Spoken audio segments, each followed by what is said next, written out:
Walang junk. I go to my room, hindi na itatapos.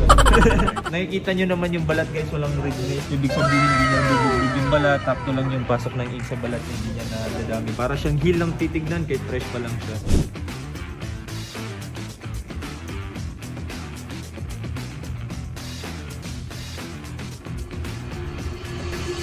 So what up guys, your boy RJ. So ngayon, another day, another tattoo At ngayon, mayroon tayong dalawang kliyente guys. Tatattoo na si SB Squad Carlo. Tsaka guys, ito na pala si pamalit muna natin kay Sir Solar. Kasi alam natin nandito siya sa Australia ngayon.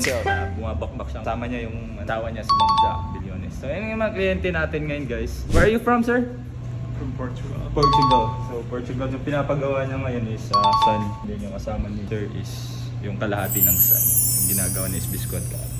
Anong tawag pag half yung sun? Anong tawag? Kasi may half moon, di ba? Oh, half sun. Hindi. Sa. Ang galing. Ang galing. Tawanan mo kasi tol. Si Ma'am natawa, hindi. Yung natawa, kinipigilan dito na.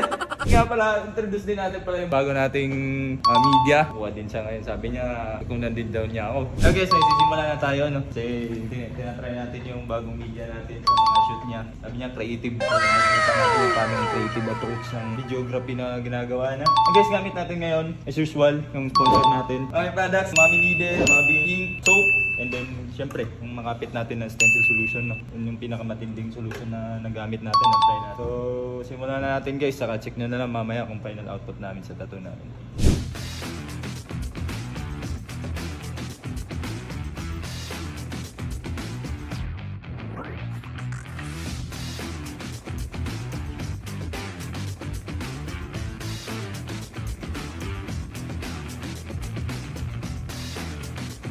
So done guys, yan naman yung ginawa natin, no?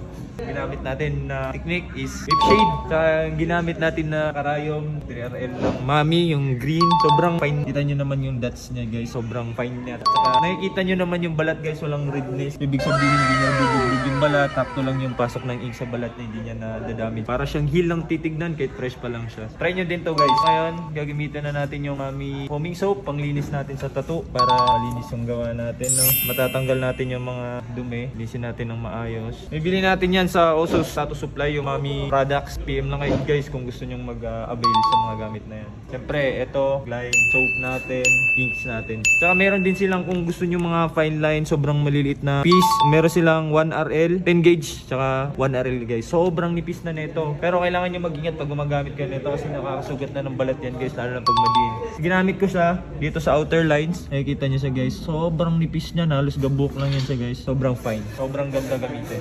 Gusto ka dyan. Hello guys, nagbi-build up tayo ng tone. Yung kay sir medyo muscular kasi.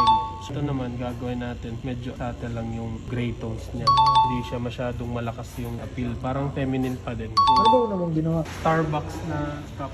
Alam po, nagbi-build po tayo ng tones. Sobrang ganda ng Mami na needle. Hindi siya nakakabugbog ng balat. Yun, grabe. Ganda. Halimatan rin kasi Carlo guys. So nakikita nyo ang ginagawa niya, ibang approach. Although same sila ng design, pero i-consider din natin kasi may mga gawa tayo na kahit same sila ng design, kailangan natin mag-iba ng approach. Kung lalaki, kailangan niya masculine yung tattoo. Sa babae naman, kailangan natin soft lang kasi feminine nga.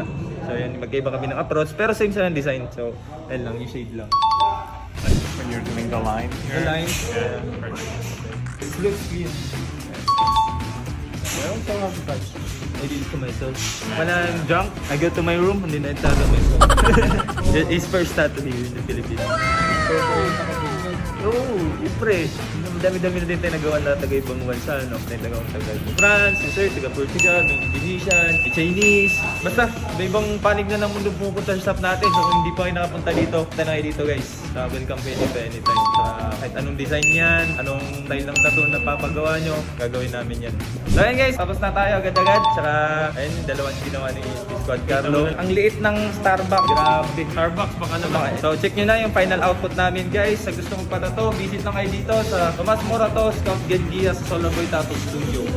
Hanggang sa uli, paalam!